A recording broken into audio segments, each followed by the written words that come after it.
le communiqué le bureau politique a été attaqué à cause de son communiqué mais loolu ku xamul ku déggul tubaab wala ku mënul lire entre les lignes moo naan communiqué bi c'est un communiqué très bien écrit. yow mën nga lire communiqué bi c'est fourni d'informations. grand non lire ko léegi ñu commenté ko nga xool. léegi nii laa wax je te dis. lire communiqué bi ligne par ligne ñu commenté ko nga xam ni communiqué bi ay informations. damay dégg surtout par phrase naan communiqué bi wuñu fi dara. par phrase lire ko. Oui, j'ai le communiqué avec moi. Le bureau politique national de PASTEF, les Patriotes, sous la conduite du secrétaire général Ayib Daffé, a rencontré le frère président de la République Bassirou Diomaye Diakhar Faye ce 18 novembre 2025. Ok, point. Point. Nañ xaar foofu ñu analyser loolu. 3 paragraphes la. Ok. Ba Cheikh nga commencé wala ma commencé. non commencé. Allez-y wax. xam nga xool sa gis nga dafa am loo xam ne ils sont très intelligents et celui qui a écrit ça est très intelligent. Pourtant gis nga ñoom seen xuloo bi ñoo wane ne. oui Bassirou Diomaye Faye palais la leen recevoir ça va à l'encontre des textes de Pastef pourtant ñoom am nañu tact ba waxuñu ko waxuñu fi ñuy daje. waaw te pourtant dans la ci paragraphe bi njëkk bi la ñu war a def fan la ñu daje mais waxuñu ko. Pastef dafa mës a xeex ne président de la République warul du recevoir parti ba biir palais. oui. xam nga ñii ils sont très vigilants fexe nañ ba waxuñu loolu. beneen bi mooy information bi ñu la njëkk a jox mooy bruit yi bari na woon avant ñuy pondre communiqué bi. recevoir nañ leen ci nan fan lañ recevoir est-ce que recevoir nañ leen information bi ñu la njëkk a jox mooy officiellement parti bi dafa dëggal ne ñi nga xamante ne ñoo dajeek le frère Diomaye Faye moom mooy bureau politique bu PASTEF. loolu c'est une information de la République. le frère président de la République. et ça c'est important donc dafay. officialiser information bi léegi amatul sikki sàkka que ne ndaje mi am na ak Diomaye Faye ñan la dajal bureau politique bu Pastef ça c'est une information boo xamante ni il fallait préciser ça et ça devient officiel ñu joxe date bi. Le débat est posé. Ok. Continue. Oui, c'est clair. Alors mu ne tamit deuxième paragraphe bi dans un climat fraternel et constructif les échanges ont porté entre autres sur la situation politique actuelle notamment sur le renforcement de l'unité du parti et du tandem Diomaye Sonko en particulier. mu ngi noonu donc wax la ci atmosphère bi. fraternel la wax. waaw frère Diomaye la wax. ba pare ne la atmosphère bu fraternel. kon choisir nañ bon saa yooy def communiqué doo wax détail yëpp. naan nañ café wala ndox. naan nañ kii wala laa. da ngay choisir ils vont directement à l'essentiel. ils vont à l'essentiel et ils choisissent les mots yoo xamante ni loolu lañ bëgg mu des ci esprit nit ñi. mooy fraternité ba fa am. rencontre ba fa am. ba ñu dugg ci polémique loolu day wane ne ñoom ñu ngi ci dégel. kon les mots ont leur sens ici. mais dafa am solo Pape Cheikh dafa am solo. man nag xam naa li tax Pastef ñu am problème pour décortiquer le communiqué parce que tàmmuñu communiqué Pastef live lañ xamuñu communiqué saa bu problème amee Ousmane Sonko génn def un live delloowaat ku nekk place am ku nekk xam ñi meroon giif parce que grand soo tàmmul garab. soo tàmmul piqûre. pilule nga xam. bu ñu la ñëwee di la piqûre da ngay yaakaar ne non bii moo te ñeenti mots yu am solo ci paragraphe bi mooy cohésion au sein du parti ba pare renforcer lan la ko ban moo sax l'unité et le tandem le mot tandem a son importance tandem man ak yow ay tandem lañ mooy man ak yow ay c'est en plus ay tandem lañ donc le choix des mots n'est pas gratuit non mais tout a été millimètrement voilà d'une manière millimétrée. tandem Diomaye Sonko lañ wax tandem Diomaye Sonko ba pare ne la cohésion au sein du parti. donc ñoom ñu ngi jëm ci nu ñu dajalee nu ñu. boolewaat njaboot nu ñu rombee crise bi loolu communiqué bi di wane. wax nañ ko ça c'est de la diplomatie dafa am un langage diplomatique ça c'est de la diplomatie. xam nga tey jii bu ñu ñëwoon attaqué Diomaye mu braqué. waaw ñaari nit bu ñuy jotee soo ñëwee ne diw dafa tooñ te. soo seetloo ce discours incendiaire là utilisé par les militants yëpp mooy man ànduma ak man sincèrement pour man Diomaye coow li ci ëpp Diomaye pour lépp moo tooñ man loolu laa gis mais dafa am nooy wax ak moom léegi paragraphe bi si topp moo bu mujj bi. Dernier paragraphe bi alors nee na afin d'accompagner et de consolider cette dynamique positive le bureau politique national poursuit la mise en œuvre de son plan d'action défini lors de sa réunion du samedi 15 novembre 2025 dans le but de répondre toujours plus efficacement aux préoccupations, attentes et espoirs des peuples sénégalais et africains. waaw léegi foofu dynamique la wax positive. oui ba tey mu ngi ci taxaw ci wane ne dépassé nañ d'une certaine manière li nga xamante ni moom mooy xuloo beeg xeex bi. ñu ngi ci dynamique bu positive en même temps pour sauver les apparences wane ne ñoom tamit joxewuñu tànk ak làmmiñ ak lépp ñu wala ñu ngi tamit ci seen plan d'action bi ñu nekkoon. effectivement mais sans trop de précision.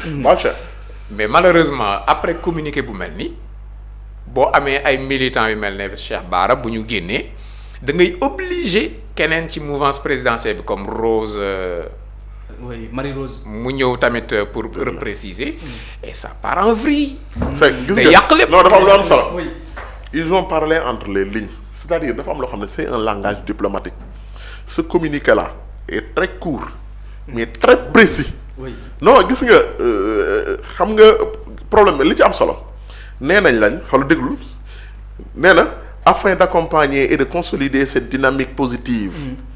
Le bureau politique national poursuit la mise en œuvre de son plan d'action défini lors de la réunion du samedi 15 novembre 2025 mooy lan nee na ñoom fi ñu nekkoon mooy lan coalition bi li ñu waxoon ne ñoom kat kii moo leen di jiite Aïda Mbodj ñoom ñoo ngi foofu ba léegi génnewuñu fa loolu lañu c'était la mise loolu lañu arrêté woon le 15 nee na ñoom mais ils ont utilisé un langage diplomatique parce que bëgguñu ñoom dañuy oo Diomaye pour mu ñëwaat te ñoom Cheikh Bara li muy wax yëpp loo ngay li nga koy kii yëpp loolu lay wax na Diomaye dellusiwaat ci parti bi. waaw mais problème bi maxu mooy. ni mu ko waxee ni mu ko waxee ak ñii ni ñu ko waxee. bokkul ku si nekk xam nga discours sax dafa am ay registre ah.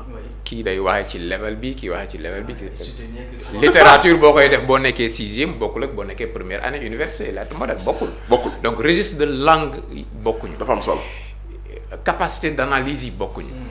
capacité de perception yi tamit. voilà léegi nag léegi Sénégal dañoo toll foo xamante ni wax fi dafa jafe na jafe goo xamante ni ak loo précis loo góorgóorlu sa texte moo xam texte bi c'est écrit moo xam c'est oral mais lu ko mën a jaxase yàqu ko ci saa si dafa yomb te loolu commencé wul tey ci communiqué bi ci conflit bi dina gën a garaaw nag parce que daf fee yàgg am ñu koy bayal Macky Sall en tant que président de la République danaa def discours à la nation préparé ko ak lépp ñuy collaborateur am wax discours am d'accord naa opposition bi ñëw wax lu ñu àndul ci discours beeg yooyu mais du woon loolu ci li mujj gi benn influenceur rek wala benn waay boo xamante ni am na ay clics yu bari moom mooy toog jëlaat discours président tëgg ko nu mu ko neexee orienté fu mu ko neexee te kooku moo ëpp ay vues moo ëpp ñu koy déglu que président bi ci boppam.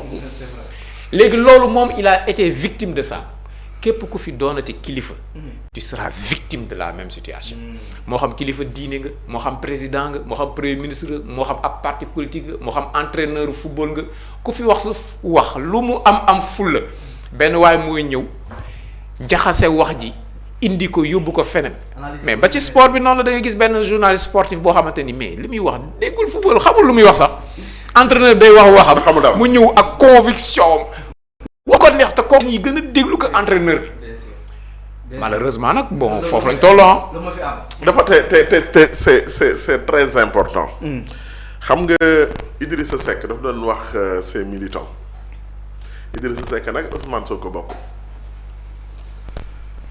ab Idrissa Seck lu mu doon wax militants yi bi muy dajeek Abdoulaye Wade en 2007 laissez-moi manœuvrer.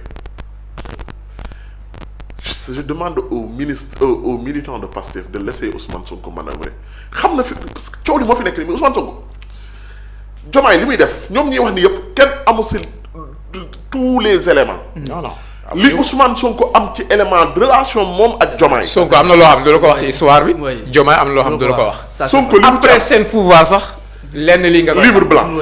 mais donc teyal tuuti da daal. ngay tey Ça, c'est gis nga Sonko. Oui. parfois Là, yow da ngay yaakaar ne tu es en train de rendre service à Ousmane Sonko. Fekk yaa ngi yàq. mais yaa ngi koy yàqal. bien sûr. parce que xam nga tax nga koy yàqal. Sonko moom xam na ne Diomaye mënul nangu parti bi ci moom.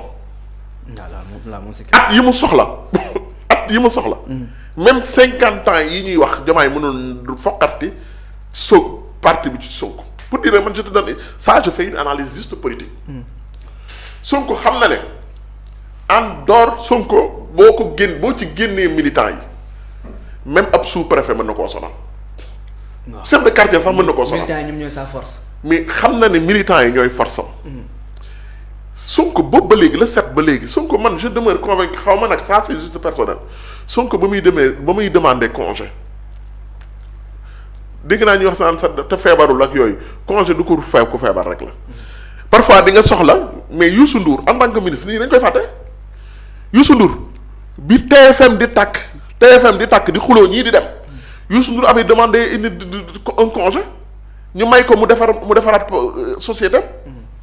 C'est un ministre il était un ministre de la culture ñu may ko président Macky may ko mu dem TFM mooy bi ñuy xuloo rek moment boobu noonu nit ñi di dem di gedd ak yooyu noonu mu dem defaraat société ak Ousmane Sonko xam na ne parti bi da ko soxla parce que suñu waxantee dëgg Pastef ça fait 2 ans ngi Pastef yëngul c'est dans léthargie moom xam na ne Pastef la soxla pour li mu bëgg ñëw na di defaraat parti bi organiser na waxul dafa feebar mais dem na le 8 mu oo militant yépp ñu ñëw mu tenir ak ñoom un discours.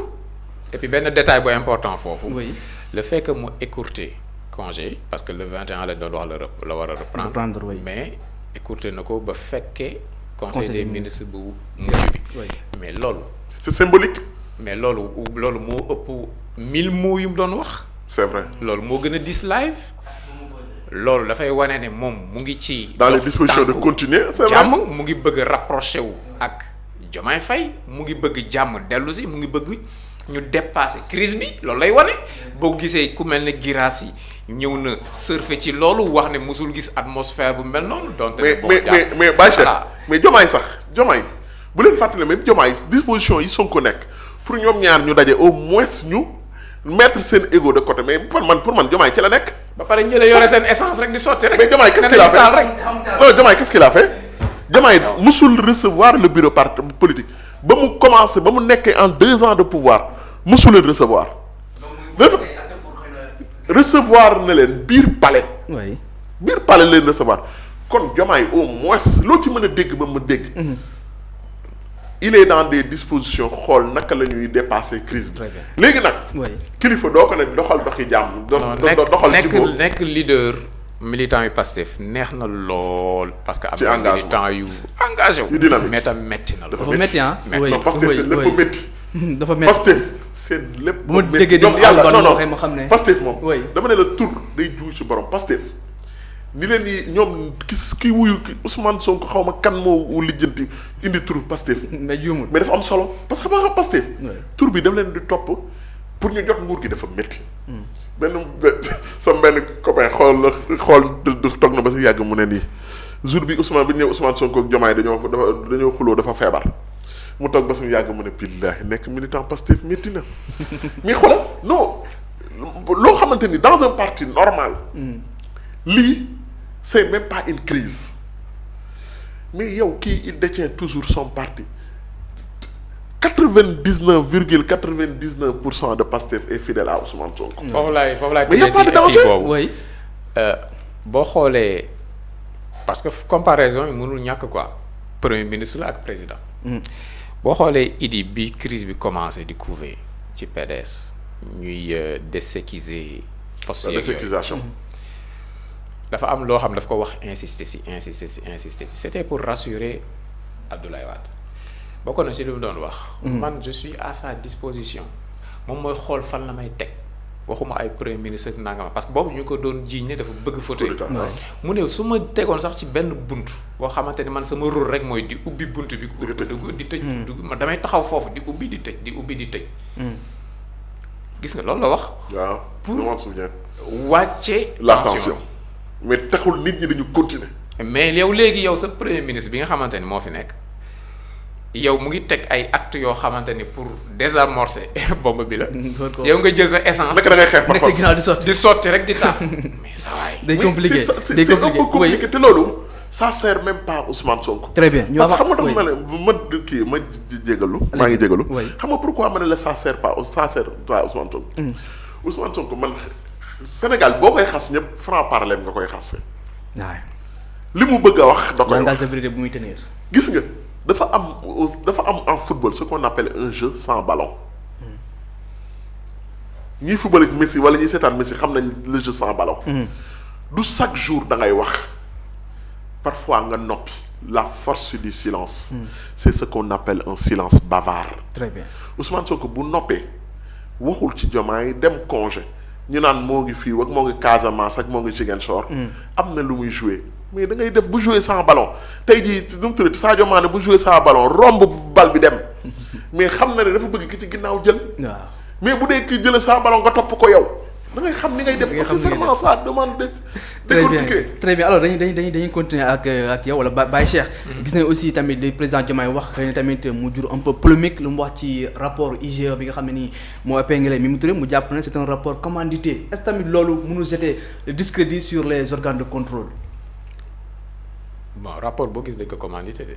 waaw ça aussi c'est vrai mu ne ko surtout bu IGE xam ne mu ngi. rapport moom ñi koy def dañ leen naan defar rapport yi et puis day am ay suspicion des fois yu am wala daal gestion normale mais buñ la commandité wul boo nekkee ci administration doo def lu ñu la santul. mën nga xëy sa bureau su ba ngoon doo def dara. da ngay naan café dem ci photocopieuse bi seetaan YouTube jëw kii jëw kaa jëw kële kenn santul la nga def dara. li am solo moom mooy est-ce que teew nga.